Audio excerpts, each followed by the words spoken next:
Hey, yo, fuck Spotify. All my homies hate Spotify. Then why do all my homies use Spotify?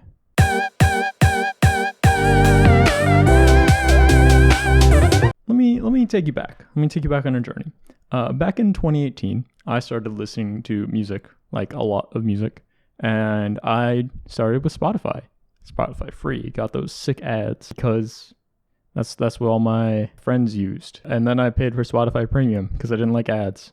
It's actually Spotify Student, it's good value. But now, 4 years later, my Spotify Student has run up, and I switched to Tidal. And here's why you should too, maybe. Well, we're gonna talk about it. There's pros and cons. Let's just first look at the pure value of each. So we're gonna look at Spotify compared with Tidal. So Spotify, the plan I was on is Spotify Student. Spotify Student is $4.99 a month, so $5 a month. Spotify with no ads, you get all the premium benefits, which is just no ads. You get Hulu and you get Showtime, so you get all that for $5 a month. Pretty good deal. However, once your 4 years are up, which mine are, I no longer count as a student in Spotify's eyes, despite still being a student. That all goes away. You get $10 a month for no ads on Spotify. Big difference between those two. Tidal, on the other hand, you can pay $10 a month for no ads. Pretty much the same thing. Tidal has some other benefits that we'll talk about. I should note that there is a Tidal student feature. However, it just doesn't work when I try and fill out the form to say that I'm a student. I can't click the continue button despite all the fields being filled out in the form. So, money-wise, they're both, essentially I'm left with two options that are both $10 a month. I do want to note that there is a $20 a month option for Tidal called Hi-Fi Plus. The $10 a month option is called Hi-Fi, which claims to have some more benefits. Essentially, the two kind of selling points of Tidal are higher audio quality and higher artist payouts or artist support.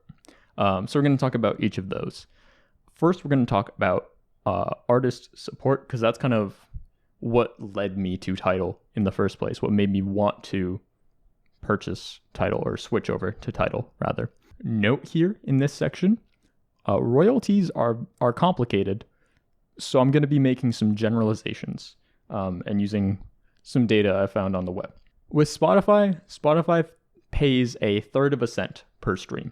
On top of that, they continually try to mess with artists to get a higher cut. For example, they had a program that they announced recently where you could lose some of your royalties in exchange for more exposure, which is a shitty thing all around to do. They framed it in a way that they're helping artists. It is not helping artists. Spotify does not help artists. That is, just get that out there. Tidal, on the other hand, pays 1.3 cents per stream. That is almost 4 times as much as Spotify pays per stream. Additionally, if you have the Hi-Fi Plus program, you get up to $2 a month. The up to is in all their advertising and kind of sketches me out, because up to could also just mean zero. But they will pay up to $2 a month for your most listened to artist of that month. Personally, that $2 a month, you can kind of say it comes out of your $20 subscription. I would rather just support artists through means like Bandcamp or purchasing the merch or something like that. But if you're already paying for that Hi-Fi Plus because you care about like audio quality or something like that, then this is like a nice kind of bonus on that. But looking just at streaming, let's see how much of a difference this makes. To get paid for a stream, an artist that song has to be streamed for 30 seconds. So let's say you're only streaming songs for 30 seconds and you're just skipping at that 30-second mark to the next song, or maybe there's an artist that only has 30-second long songs or something like that. And so you're listening for an hour, let's say. So that's 120 streams in that hour. With Spotify, let's say you're all listening to the same artist. That artist will be paid 40 cents for that hour, which isn't great. It's not terrible. On the other hand, with Tidal, they'll be paying $1.56 for that hour, which is a pretty stark difference. That's like more than $1 more. So that 120 streams is pretty much comparable to the amount of streams I would put in a day listening to music. I put in a little over 100 streams a day. If artists are making $1 more off of my music listening per day for the cost of $60 per year from me, then they're making $365 a year. So it would cost me $60 to put $365 into artists' pockets. To me, that is just a worthwhile deal. And it's the main reason for my switch over to Tidal. We're going to talk about the other selling point of Tidal, which is the sound quality. The free versions of each, they both claim 160 kilobytes per second. So the free versions are the same on each. However, with premium, Spotify claims that you can get up to 320 kilobytes per second. On the other hand, Tidal, they claim that you get 1,411 kilobytes per second streaming quality. And then even with their Hi-Fi Plus, they claim that you get 2,304 to 9,1216 kilobytes per second. That is only on certain tracks that have the master feature. It is not on all music. These are like numbers, and what do they mean? It's hard to kind of quantify how music sounds to my ears. Personally, I've only been using Tidal for a few days. It might be placebo or something, but I do think that the audio quality on Tidal is better. It's hard to really quantify that. I think it sounds better. It sounds maybe a little bit crisper. The difference is nice, I think. It's not very noticeable. And I should mention that this is only on my really nice headphones on my like $100 speaker that I'm playing through Bluetooth. There's no difference. If I have, my headphones wired in, sounds slightly better, I think. Maybe if you're like a huge audiophile or something like that, maybe Tidal has got you. But I think for the average person, the audio quality difference doesn't matter. I think it barely matters for me. So those are really the Tidal selling points. They are not Spotify. They pay artists more, and they have higher audio quality. So solid baseline, I would say. Let's get into some things where maybe Spotify has a bit of a leg up on Tidal. First thing to talk about, I think with any streaming service, is the music selections. Not every artist is on every streaming service. For example, switching over to Tidal, I noticed just some weird albums, artists missing here and there. For example, Nouns. I love listening to Nouns. I think they make great music. They're just not on Tidal. Death's Dynamic Shroud, their most recent album, just not on Tidal. Their other albums are there. I don't know why Faith and Persona isn't. So there's definitely less on Tidal. It's like there's like 95% crossover or something like that. Like it's not super noticeable, but there are just some certain things missing that I was a bit miffed about. However, there are some additions. So there are some artists that have requested or will have removed their music from Spotify because of Spotify's business decisions. Most specifically, their decision to invest in a defense contractor, which was not cool, I think, in a lot of people's books. Some artists removed their music from Spotify, such as the one that I think I care the most about is Big Black. Big Black is on Tidal. Huge fan of Big Black. Happy that I get to stream their music. Also, Ski Mask is on Tidal. Music selection, I would say that Spotify, there is an advantage there, but it's not major. There's plenty of music on each platform. You're going to be able to listen to pretty much whatever you want either way. We're going to get into the next talking point I have, which is the user experience of each service. Spotify is just way better. Spotify has a way better user experience. I kind of hate to say it. The user experience made me consider switching back to Spotify. Spotify has built up a lot of features over the years that you just kind of get used to, and you don't notice them as much until they're gone. And it's kind of weird, I think, that Tidal doesn't have some of these features because they're pretty basic. It makes music listening definitely less convenient when they're not there. I have a list of like a bunch of them that I've written down over the past few days. I'm just going to kind of fire them off here. Concert recommendations. So Spotify has this page where you can explore concerts nearby you, concerts by your favorite artists, and they'll link to, Ticketmaster pages where you can buy the tickets.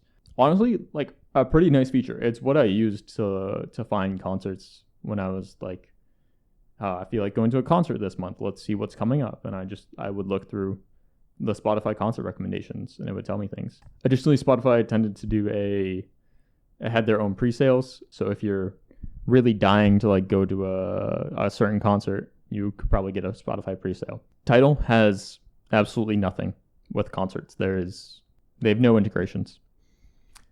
Spotify, better search functions. Spotify's search is honestly solid, pretty solid. Like whether you're searching for artists or albums or songs or playlists, they do kind of shove like podcasts down your throat, but they're pretty easy to ignore. And their kind of search page is much nicer. Tidal's search is not great. There's multiple facets of searching. One is giving you like a variety of answers, and another is like giving you the correct answer fast, for example. Spotify does better at both of those things, I would say. Additionally, Tidal on the desktop/web app, the desktop web apps for each they're pretty much the same. We'll get to the phone apps though. The desktop web app has this thing where the search bar is in the upper right corner, and then as soon as you click on it, it extends across the screen. And that movement is annoying from a user experience perspective. It kind of shifts your attention because you should really have the search kind of be in the same place whether I'm in that search function or not.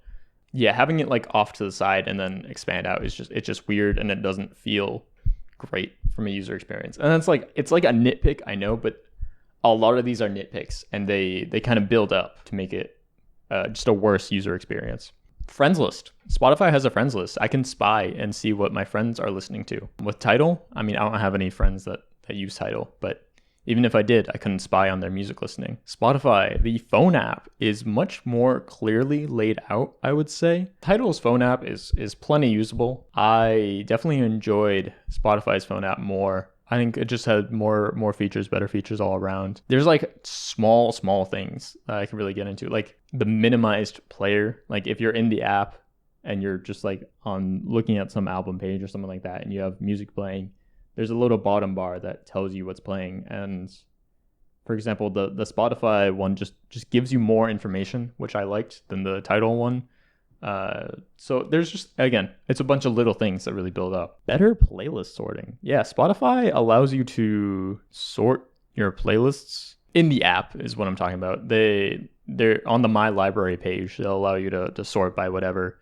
And they have a couple different options there. The one I use the most was definitely recently played, because I pretty much just listened to like a few playlists over and over again. Tidal doesn't have that. Tidal has 3 sorting options for playlists, and they are last created, last updated, and alphabetical. And those are not great options. Additionally, in the desktop/web app sidebar, you can't custom order the playlists on Tidal. You can do that on Spotify. You can just drag and drop them around. Both allow you to create folders to kind of sort your playlists into, which is nice. But the fact that you like such a simple thing as being able to reorganize the order of the playlists in the sidebar, it's really annoying that it's just not a feature on Tidal. The Spotify app, it syncs the app between your phone, desktop, web player, however many things you're logged into Spotify on. They all sync together. So for example, if I was, like out for a run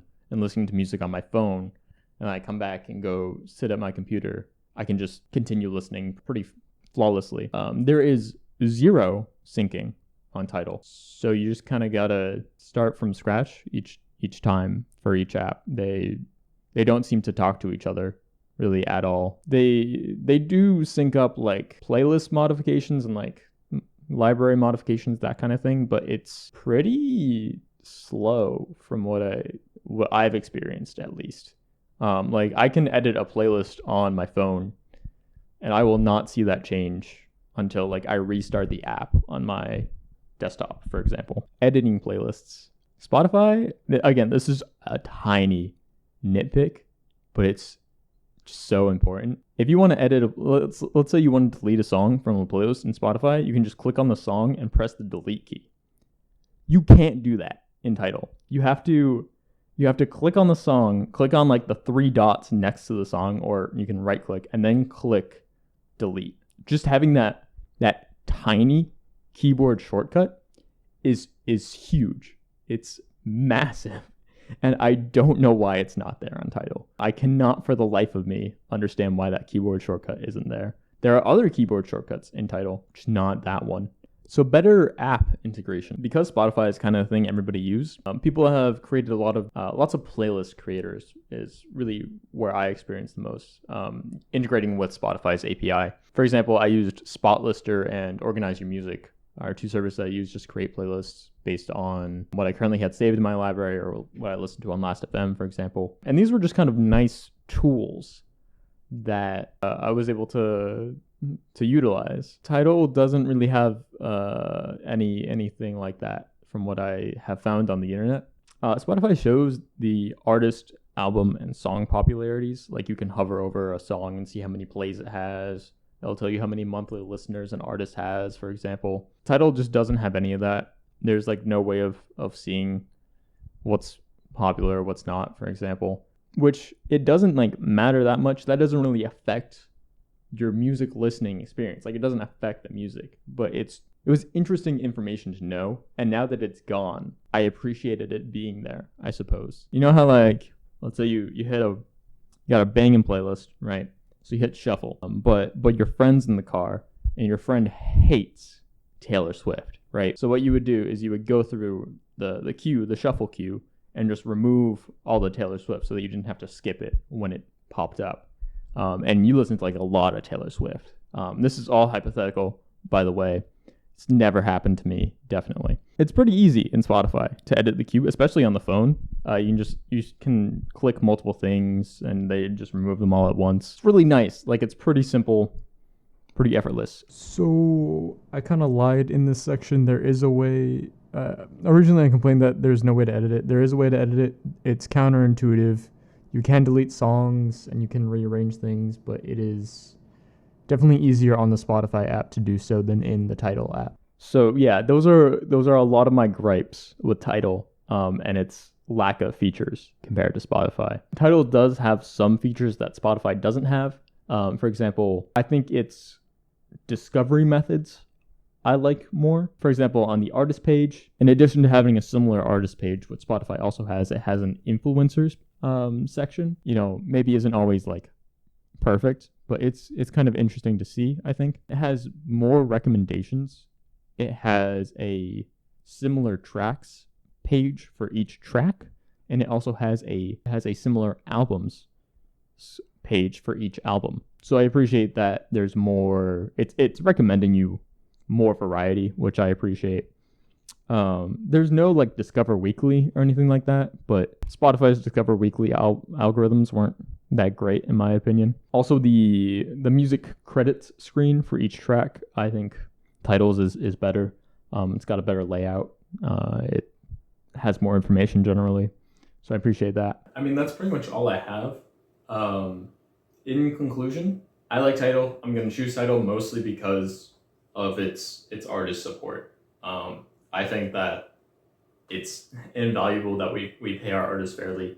And even then, Tidal is, I don't think 1.3 cents a stream is enough, but it is better than a third of a cent a stream. It is a step in the right direction, at least. And through my music listening, artists will be getting paid more, which is all I can really ask for. Like I said, Tidal has a lot of issues. Tidal is by no means perfect. There are plenty of other alternatives out there. For example, Apple Music pays less than Tidal, but still way more than Spotify. Also, like Apple is pushing for clean energy, which is really nice. There are also pay per stream models. For example, Resonate and SoundStream are out there. I haven't investigated these models too much, mostly because I stream a lot of music and a lot of variety in music, so these models would tend not to be very economical for me. But if you're someone who maybe doesn't stream a ton, check them out. They do a great job supporting the artists that you listen to. And finally, like Bandcamp. Bandcamp is obviously a great service. They are maybe the only service out there which I think is truly doing good work in supporting artists.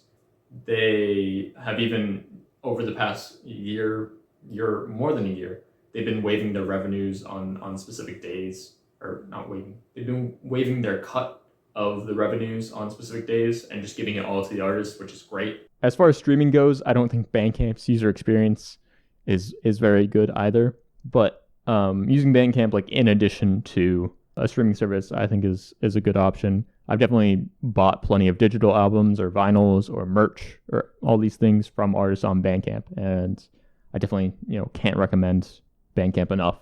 Thanks for watching. Please like, comment, and subscribe for more content in the future. I hope this video was informative to you in understanding what streaming services offer, what services are best for you. Links are down in the description below to sources and articles from Tidal and Spotify. Maybe in the future there will be some update on this video. Maybe I'll find more things wrong with Tidal or more things great about Tidal, or I'll find some other streaming service which works better for me, and I would be happy to share that with you guys. Thank you, and I hope you have a good day.